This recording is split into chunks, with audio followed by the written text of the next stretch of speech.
De l'agent public ne peut plus se concevoir de manière figée, notamment dans les considérations relatives à l'avancement en grade qui voient certains fonctionnaires évoluer pendant de nombreuses années, voire des décennies, sans même avoir fait l'objet d'une quelconque promotion en grade.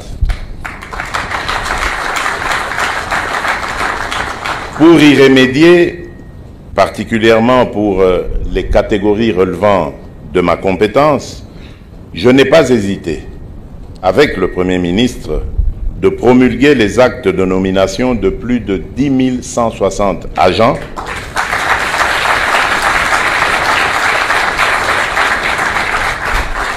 au titre d'une première vague de titularisation. Cette action devant se poursuivre, l'instruction est donnée au gouvernement, spécialement au vice-premier ministre, ministre de la fonction publique ici présent, de tout mettre en œuvre pour que d'autres vagues successives de nominations et promotions en grade me soient transmises dans les plus brefs délais.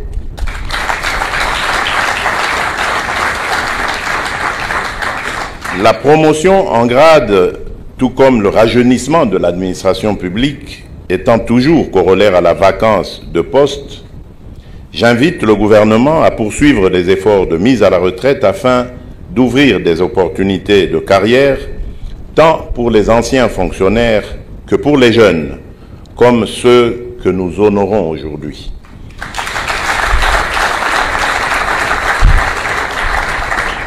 Revenant sur la promotion en grade, j'ai suivi, Monsieur le vice-premier ministre, que vous avez fait un plaidoyer pour que lors des différentes vagues de promotion en grade, que les administrations tiennent compte dans leurs propositions de plus vieux suivant l'ordre d'ancienneté, ce qui est tout à fait juste et soutenable. Je voudrais néanmoins être aussi l'avocat des jeunes et vous dire de ne pas les oublier.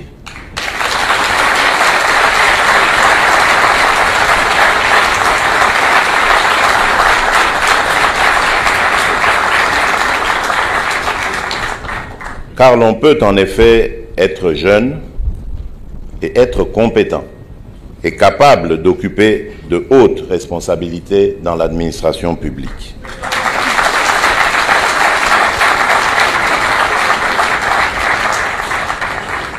Chers lauréats, chers énarques, je tiens à vous dire que je place toute ma confiance en vous, comme en vos prédécesseurs et en vos futurs successeurs, pour le relèvement de notre système administratif. Désormais, agent de carrière des services publics de l'État, je voudrais vous dire combien je suis fier de l'idéal de résistance et de la soif de changement que vous incarnez, à l'instar du combattant de la liberté à partir duquel a été baptisée votre promotion, à savoir Papa Simon Kimbangu.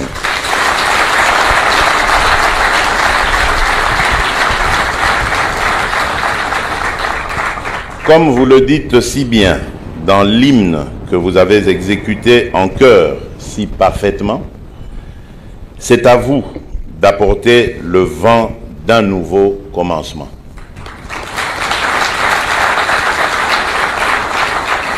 Par vous, en effet, je nourris l'espoir de voir émerger dans notre pays un nouveau type d'agents publics. Ceux qui ont pour seule vocation la patrie, le service et l'intérêt général, et non l'enrichissement illicite par des pratiques abjectes et odieuses de corruption et de détournement de deniers publics. Aussi voudrais-je, par la même occasion, rappeler à tous les agents publics de l'État en général, à ceux des régions touchées par les attaques terroristes et à vous tous qui êtes présents dans cette salle en particulier, l'un des devoirs repris dans le Code de conduite auquel chacun, dès le jour de son recrutement au service public, avait consenti, je cite, « L'agent doit servir l'État avec fidélité, dévouement, dignité et intégrité. Il doit faire montre, en toutes circonstances, d'un engagement sans faille envers l'État. Il se doit de témoigner de son esprit civique. Il veille en toute occasion à la sauvegarde des intérêts de la collectivité publique et a le devoir d'accomplir personnellement et consciencieusement toutes les obligations qui, en vertu de ses fonctions, lui sont imposées par les lois et règlements. » Fin de citation. Chers lauréats, chers énarques, il vous souviendra qu'au jour du lancement de votre formation, j'instruisais le gouvernement de prendre toutes les dispositions afin d'améliorer vos conditions socio-professionnelles. Il m'a été indiqué avec satisfaction que l'exécution de cette instruction par le gouvernement a été accompagnée par la mise en œuvre d'une nouvelle grille barémique en faveur des administrateurs civils, corps dont vous faites désormais partie, car, ainsi qu'il m'a été rapporté, le vice-premier ministre, ministre de la fonction publique, a d'ores et déjà procédé à la signature des arrêtés portant respectivement votre admission sous statut et votre intégration dans le corps des administrateurs civils, ce dont je vous félicite.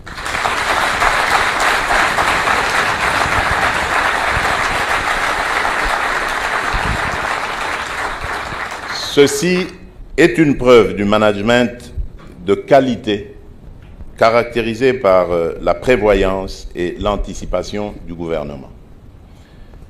Par ailleurs, afin de vous permettre de commencer votre carrière sous les meilleurs auspices, le vice-premier ministre, ministre de la fonction publique, le ministre d'État, ministre du Budget et le ministre des Finances sont instruits, chacun en ce qui les concerne, de prendre toutes les dispositions nécessaires afin que vous receviez, dès le 4e trimestre de l'année en cours, tous les avantages. Premier président de la Cour de cassation,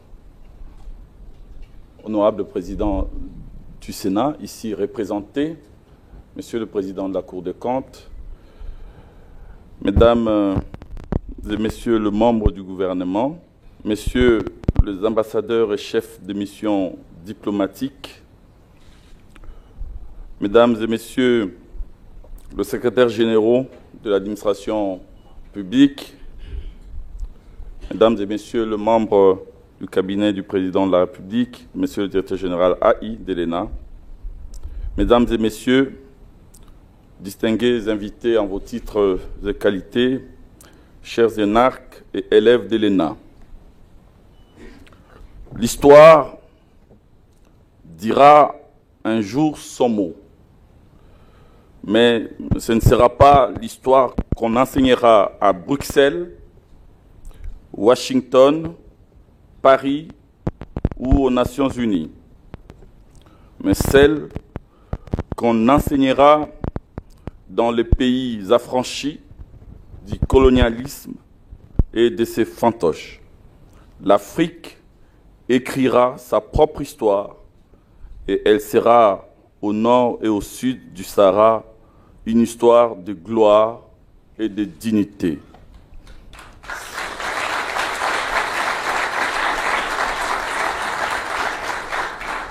Merci d'applaudir Patrice Emery Lumumba, parce que cette phrase forte, Excellence, n'est pas de moi. Elle est extraite de la dernière lettre du Premier ministre Lumumba à sa tendre épouse peu avant sa disparition.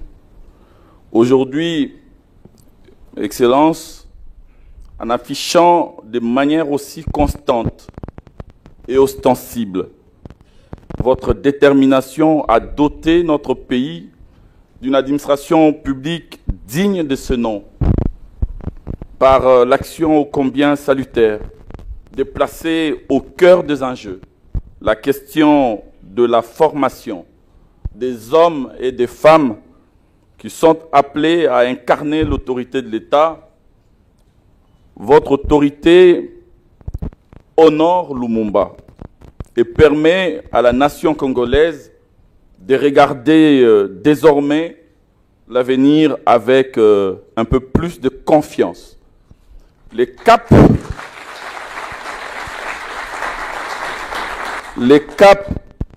pris par votre autorité permet à la République démocratique du Congo d'écrire sa propre histoire dans la dignité et dans l'honneur.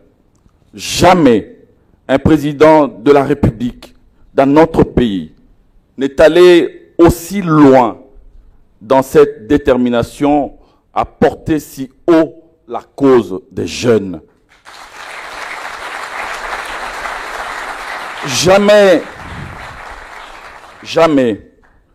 un président n'a eu à démontrer de manière aussi nette et claire que la grandeur de la République démocratique du Congo ne peut être séparée de la solidité et de l'excellence de son administration publique. Année après année, en dépit de vos nombreuses charges d'État, vous nous faites l'honneur de venir personnellement clôturer et ouvrir la formation initiale des élèves de l'École nationale d'administration, cristallisant ainsi une nouvelle tradition dans nos institutions.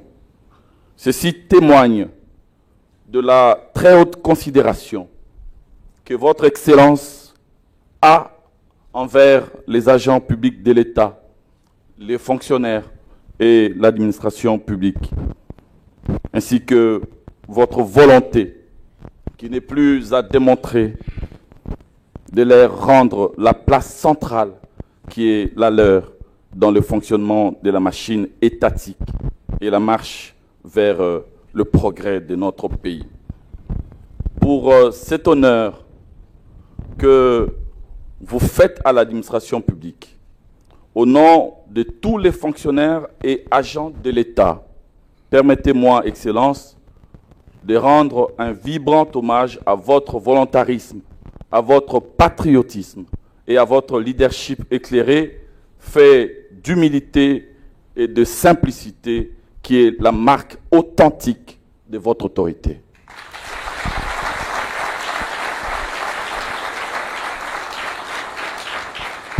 Dans un processus de rajeunissement qualitatif de l'administration publique, le plus grand défi est celui d'arriver à attirer de véritables talents mus par la passion du service public. La tradition que vous avez instaurée de procéder personnellement à l'ouverture et à la clôture de la formation initiale de l'ENA est aujourd'hui un facteur motivant pour tous les jeunes de Kinshasa et d'ailleurs, y compris ceux du Congo profond, remplissant les conditions requises, qui n'hésitent plus à souscrire à la compétition. Parmi eux, plusieurs, il y a quelques années, n'osaient même pas tenter leur chance parce que méfiants quant à la transparence et à l'objectivité de la phase de recrutement. La fonction publique n'était alors qu'un débouché des fils et filles recommandés. Aujourd'hui, grâce à l'impulsion qu'a su donner votre autorité, les jeunes ont renoué avec l'espérance d'une fonction publique méritocratique, égalitaire et républicaine. Excellence, Monsieur le Président de la République, les jeunes ici présents qui clôturent aujourd'hui leur formation viennent de toutes les couches sociales et de toutes les provinces de notre pays. Aucun n'a été recommandé. Ils ont toutes et tous subi un concours rigoureux et seuls les meilleurs ont été retenus. C'est cela, l'idéal républicain de l'égalité et de la justice pour tous, pour lequel vous avez consacré toute votre vie.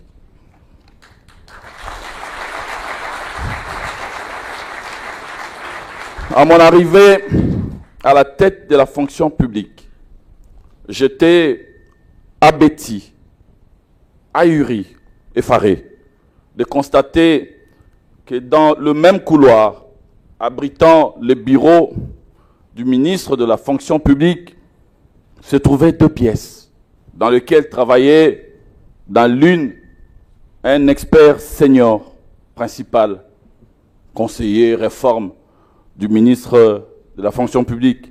C'était un franco-guinéen. Et dans l'autre, d'autres consultants étrangers, tunisiens, marocains et autres. J'ai aussitôt fait un tout autre choix. Le choix du respect, de la dignité et de l'honneur envers les intelligences congolaises. Le conseiller réforme franco-guinéen a été remplacé par un jeune énarque congolais de la première promotion. Et les experts tunisiens et autres remplacés par des énarques et JPO de diverses promotions. Et ce choix s'est avéré aujourd'hui payant.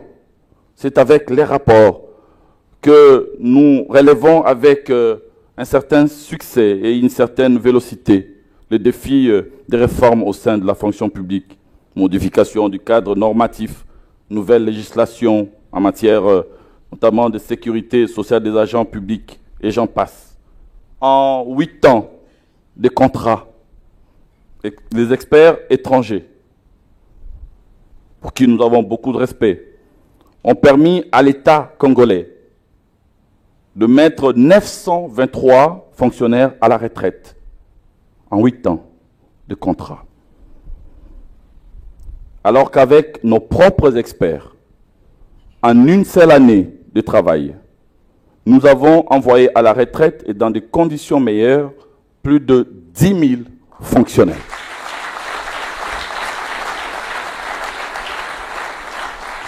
Et des milliers d'autres partiront très prochainement. Durant 12 ans, avec les experts étrangers, bien souvent, des études ont été menées sans suite, car presque toujours, elles étaient assorties des recommandations inadéquates avec les réalités de notre pays. Ils ont estimé, par exemple, que pour identifier biométriquement les fonctionnaires congolais, il fallait au moins 5 ans. Pourtant, après seulement une année de processus, à 90% déjà effectué, nous sommes sur le point de venir déposer entre vos mains, Excellence, le fichier des références de l'administration publique.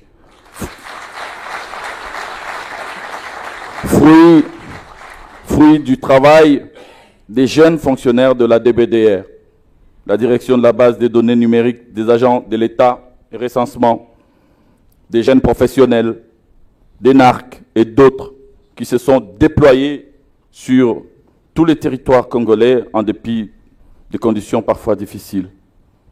Et aujourd'hui, les fonctionnaires congolais sont porteurs de leur carte de service biométrique avec QR code relié au portail numérique de la fonction publique par lequel ils peuvent en toute sécurité faire leurs démarches administratives, consulter et imprimer leurs bulletins de paye, prendre connaissance de leur situation personnelle, des actes officiels et autres mesures administratives, sans avoir à se déplacer comme par le passé. Ce travail a été fait sans la moindre participation d'un seul expert étranger. C'est dire, Excellence, Monsieur le Président de la République, que votre autorité a toutes les raisons de faire confiance à l'intelligence congolaise, de faire confiance à la jeunesse congolaise si pétrie de talent. Le ministre de la Santé, le docteur Kamba, m'a fait part de son ambition de faire appel aux énarques congolais pour la gestion des structures sanitaires dans notre pays. Il peut être rassuré qu'il ne sera pas déçu.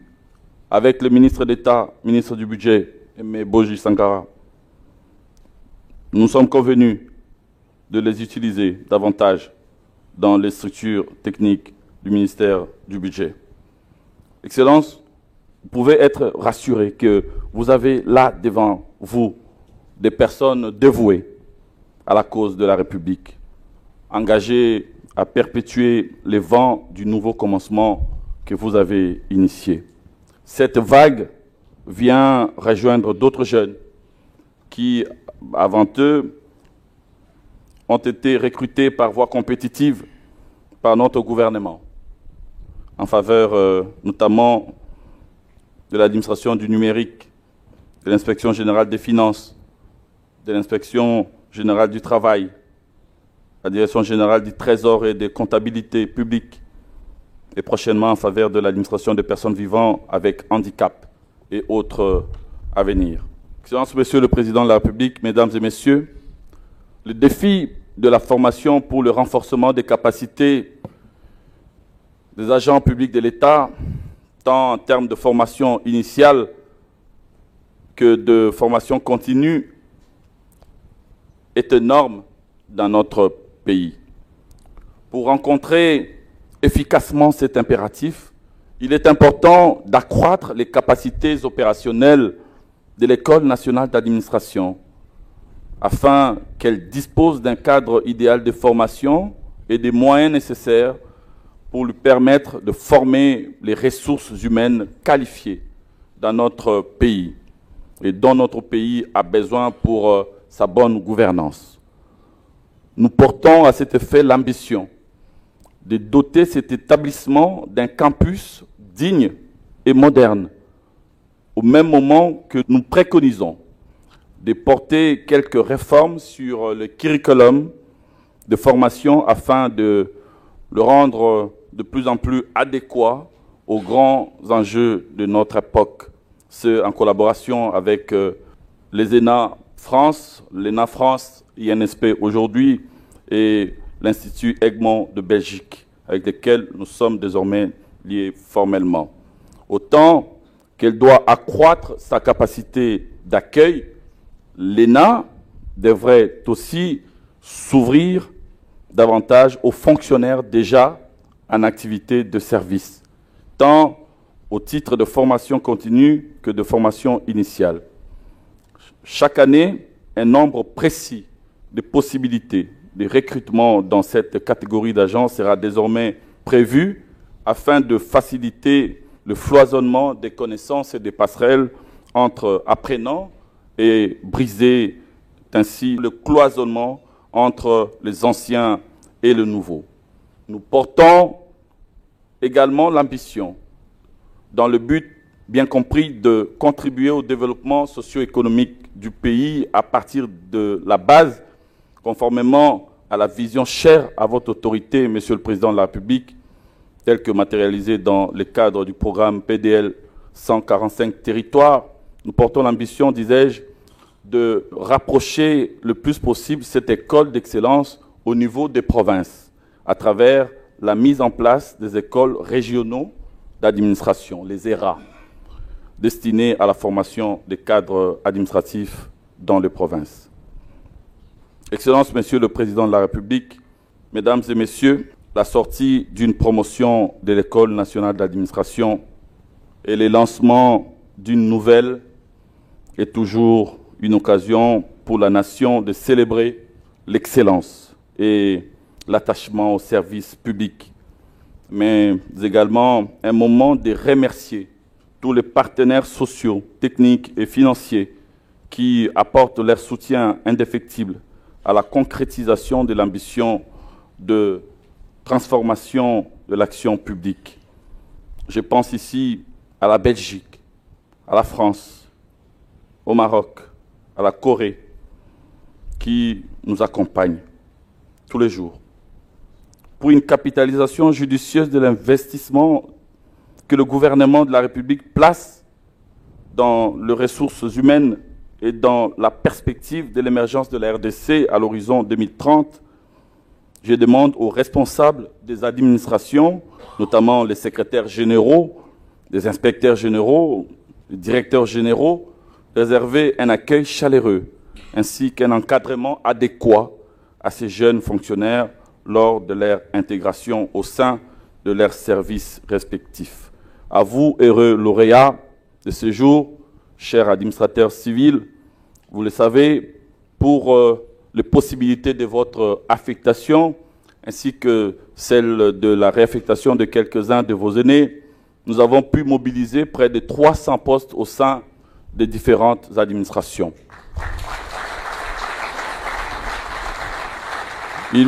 Il vous souviendra que le samedi dernier, j'ai personnellement présidé votre séance d'amphi-garnison, grâce auquel, dans une ambiance plutôt bon enfant, en toute transparence et responsabilité, chacun de vous a porté ses choix pour son futur poste d'affectation.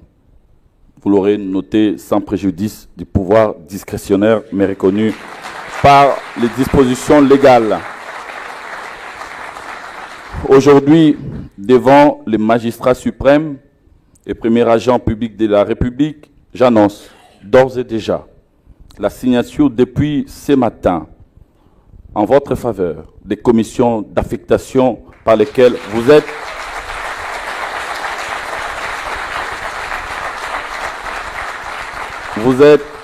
chacun, à ce qui les concerne, mis à la disposition des 20 services publics concernés, partant de vos préférences individuelles, en référant au profil de chacun, ainsi qu'aux besoins tels qu'exprimés par les services bénéficiaires. Je venais de dire, chers élèves, que c'est fait. C'est effectivement chose faite. La qualité d'élève, c'est terminé. Vous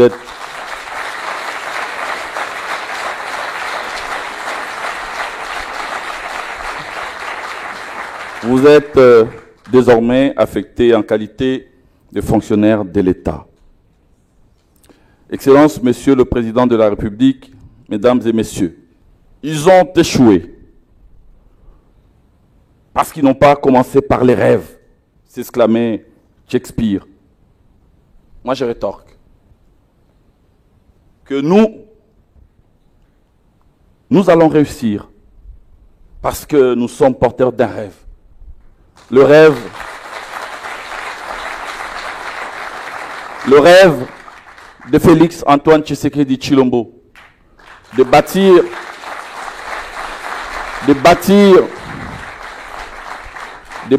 un grand Congo au centre de l'Afrique, en faisant de l'éducation une cause nationale, de la santé un droit pour tous, des infrastructures, de l'agriculture, de l'environnement, de l'énergie, des priorités, de la lutte contre l'exclusion sociale, le chômage et la pauvreté, un combat de tous les jours, de la sécurité et de la justice, une urgence, et de la restauration de notre administration publique, une nécessité absolue. Puisse Dieu vous accorder, Excellence, plus de sagesse, de courage et de force afin d'accomplir avec succès toutes les hautes charges qui pèsent aujourd'hui et qui continueront demain puis après-demain à peser sur vos solides épaules. Que vive l'ENA, que vive l'administration publique, que vive le Congo. J'ai dit et je vous remercie.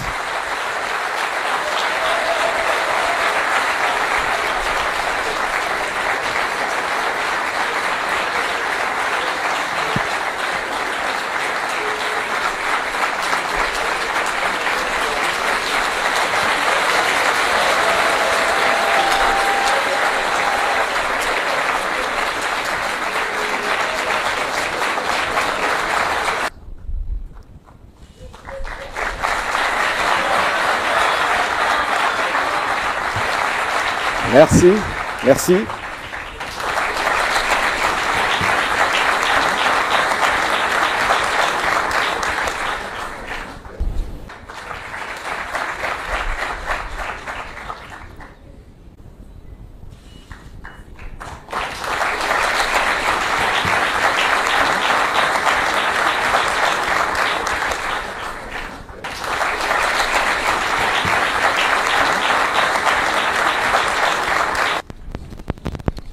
Je vous avoue, posé la question après avoir entendu le merveilleux et émouvant discours du vice-premier ministre, ministre de la fonction publique. Je m'étais posé vraiment la question de savoir s'il fallait encore dire quelque chose.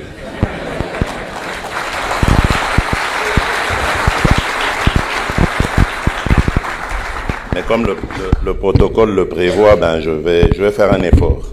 Honorable Président de l'Assemblée nationale, ici représenté, honorable Président du Sénat, ici représenté aussi, Excellence, Monsieur le Premier ministre, ici représenté, Monsieur le Président de la Cour constitutionnelle, honorables députés et sénateurs, Mesdames et Messieurs les membres du gouvernement de la République, Excellences, Mesdames et Messieurs les ambassadeurs et chefs de mission diplomatique, Mesdames et Messieurs les secrétaires généraux de l'administration publique, Monsieur le directeur général AI de l'École nationale d'administration, distingués invités, Mesdames et Messieurs, chers lauréats. C'est de nouveau pour moi un honneur de me retrouver parmi vous et de présider la cérémonie officielle de sortie de la 8e promotion de l'École nationale d'administration. Pour la 3e fois de suite, comme vient de le souligner le vice-premier ministre, ministre de la fonction publique, il m'est fait ce privilège d'assister symboliquement à l'enrichissement annoncé du service public en ressources humaines de qualité à travers la présentation des lauréats et futurs agents de l'administration publique que vous êtes. Loin de ne constituer qu'une simple récurrence protocolaire, ma présence en ces lieux vient traduire mon indéfectible attachement au programme de rajeunissement compétitif et qualitatif de notre administration, ainsi que ma volonté de doter notre pays d'un système administratif digne, efficace, exemplaire et répondant aux enjeux auxquels notre pays est confronté.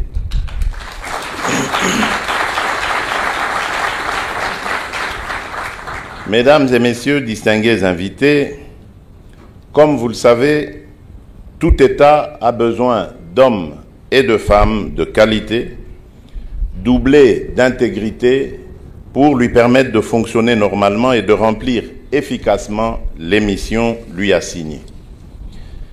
Fort de cette réalité, je voudrais exprimer ma satisfaction quant à la trajectoire empruntée par le gouvernement en ce sens et qui, au cours de ce quinquennat, a pu se distinguer par des réalisations notables dans le domaine de l'administration et de la fonction publique, comme en témoigne de manière non exhaustive l'identification biométrique de tous les fonctionnaires dans toutes les juridictions de la capitale à nos différentes représentations diplomatiques dans le monde, en passant par nos provinces.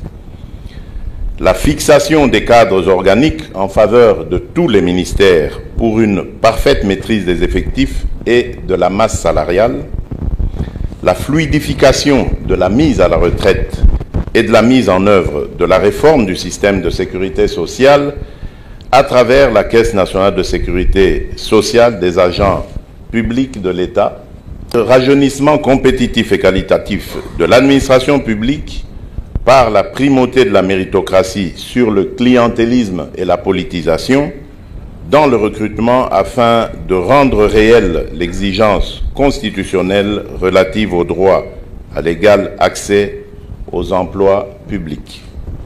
Enfin, le dialogue social, la dématérialisation des procédures, la refonte du cadre juridique et l'amélioration progressive des conditions socio-professionnelles des fonctionnaires notamment.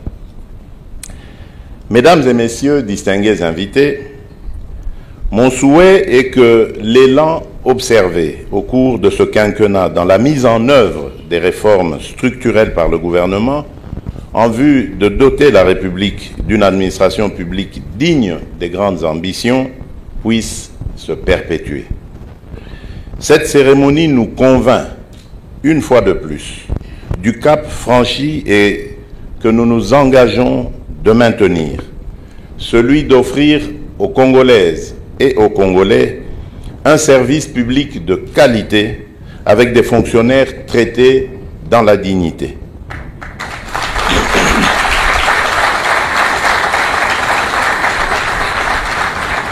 C'est ainsi que je saisis cette occasion pour réitérer cette volonté de redorer la carrière de fonctionnaire congolais qui doit être à la fois mieux planifiée et mieux gérée.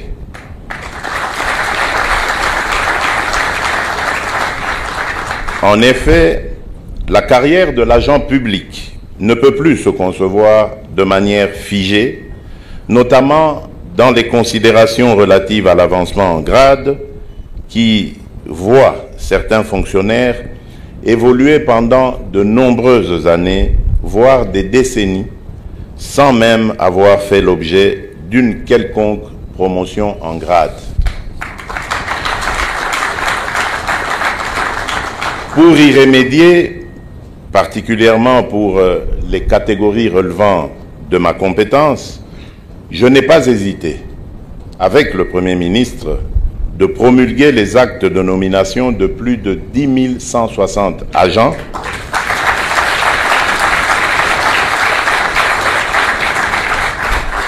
au titre d'une première vague de titularisation.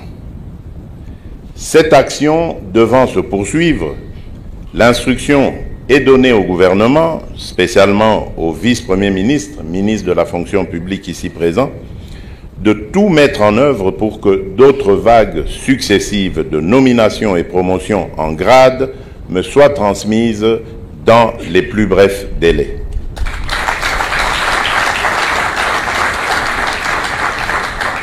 La promotion en grade, tout comme le rajeunissement de l'administration publique, étant toujours corollaire à la vacance de poste, j'invite le gouvernement à poursuivre les efforts de mise à la retraite afin d'ouvrir des opportunités de carrière, tant pour les anciens fonctionnaires que pour les jeunes, comme ceux que nous honorons aujourd'hui.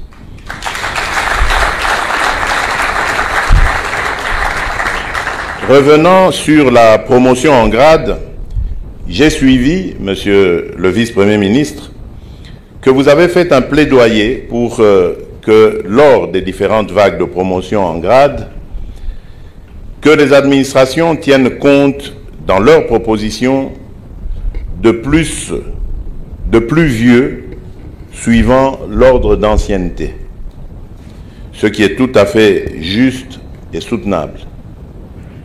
Je voudrais néanmoins être aussi l'avocat des jeunes et vous dire de ne pas les oublier.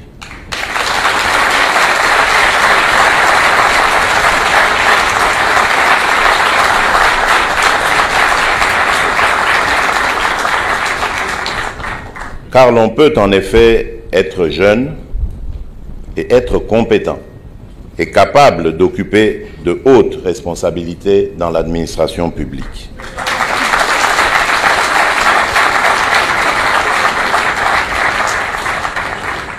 Chers lauréats, chers énarques,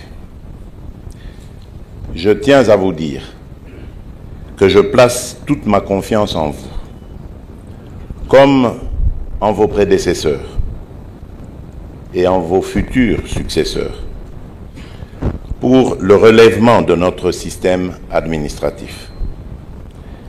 Désormais, agent de carrière des services publics de l'État, je voudrais vous dire combien je suis fier de l'idéal de résistance et de la soif de changement que vous incarnez, à l'instar du combattant de la liberté à partir duquel a été baptisée votre promotion, à savoir Papa Simon Kimbangu.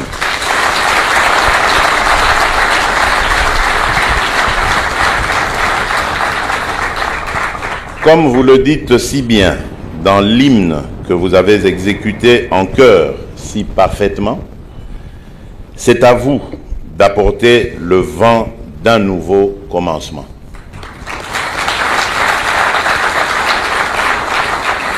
Par vous, en effet, je nourris l'espoir de voir émerger dans notre pays un nouveau type d'agents publics.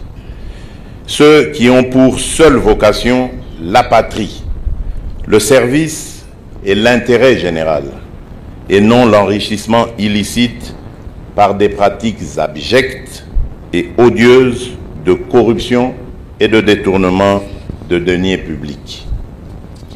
Aussi voudrais-je, par la même occasion, rappeler à tous les agents publics de l'État en général, à ceux des régions touchées par les attaques terroristes et à vous tous qui êtes présents dans cette salle en particulier, l'un des devoirs repris dans le code de conduite auquel chacun, dès le jour de son recrutement au service public, avait consenti, je cite, « L'agent doit servir l'État avec fidélité, dévouement, dignité et intégrité.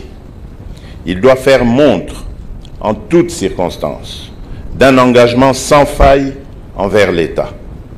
Il se doit de témoigner de son esprit civique. Il veille en toute occasion à la sauvegarde des intérêts de la collectivité publique et a le devoir d'accomplir personnellement et consciencieusement toutes les obligations qui, en vertu de ses fonctions, lui sont imposées par les lois et règlements. » Fin de citation. Chers lauréats, chers énarques, il vous souviendra qu'au jour du lancement de votre formation, j'instruisais le gouvernement de prendre toutes les dispositions afin d'améliorer vos conditions socio-professionnelles. Il m'a été indiqué avec satisfaction que l'exécution de cette instruction par le gouvernement a été accompagnée par la mise en œuvre d'une nouvelle grille barémique en faveur des administrateurs civils, corps dont vous faites désormais partie, car, ainsi qu'il m'a été rapporté, le vice-premier ministre, ministre de la fonction publique, a d'ores et déjà procédé à la signature des arrêtés portant respectivement votre admission sous statut et votre intégration dans le corps des administrateurs civils, ce dont je vous félicite.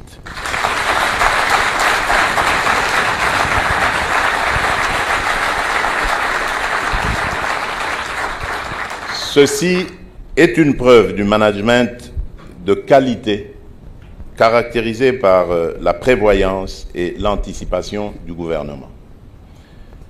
Par ailleurs, afin de vous permettre de commencer votre carrière sous les meilleurs auspices, le vice-premier ministre, ministre de la fonction publique, le ministre d'État, ministre du Budget et le ministre des Finances sont instruits, chacun en ce qui les concerne, de prendre toutes les dispositions nécessaires afin que vous receviez, dès le 4e trimestre de l'année en cours, tous les avantages auxquels vous avez droit.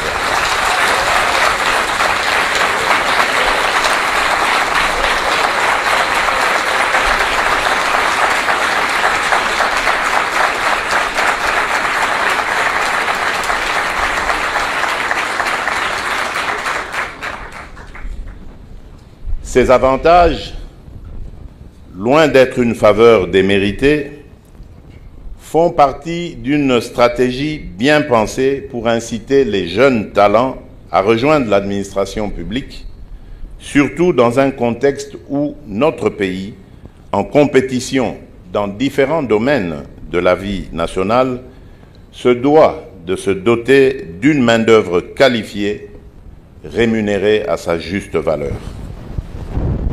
Il n'est donc pas question de penser au nivellement vers le bas de ces quelques avantages, mais plutôt à étudier les voies et moyens à niveler progressivement les fonctionnaires vers le haut.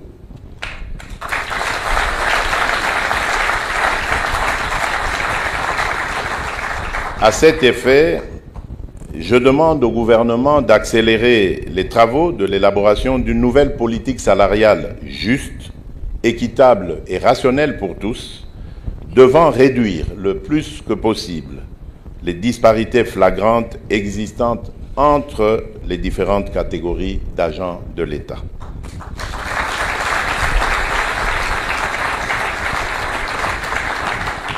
Mesdames et messieurs, distingués invités, en clôturant cette session de formation, je voudrais aussi adresser un mot d'encouragement particulier à l'ensemble du personnel de l'ENA, en ce compris les formateurs nationaux et internationaux, ainsi pour le travail remarquable qu'ils abattent chaque année, sans oublier l'apport précieux des divers partenaires techniques et financiers.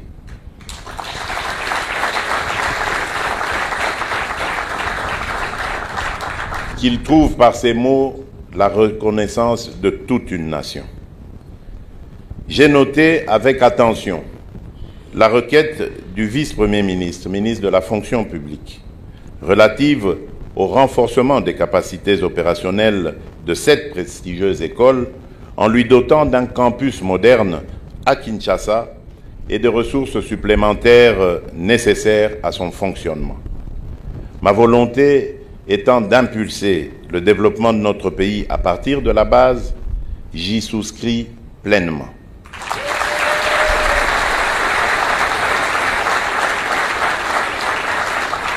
J'invite donc le gouvernement à tout mettre en œuvre pour rendre cette ambition effective.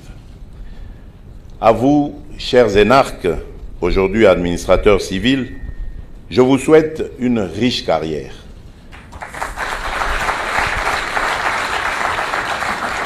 En vous rappelant les efforts consentis et les moyens investis par l'État dans le cadre de votre formation, qui implique nécessairement l'attente par celui-ci, par l'État donc, que les compétences chèrement acquises servent à la transformation de son système administratif qui constitue sa colonne vertébrale. Ne le décevez donc jamais.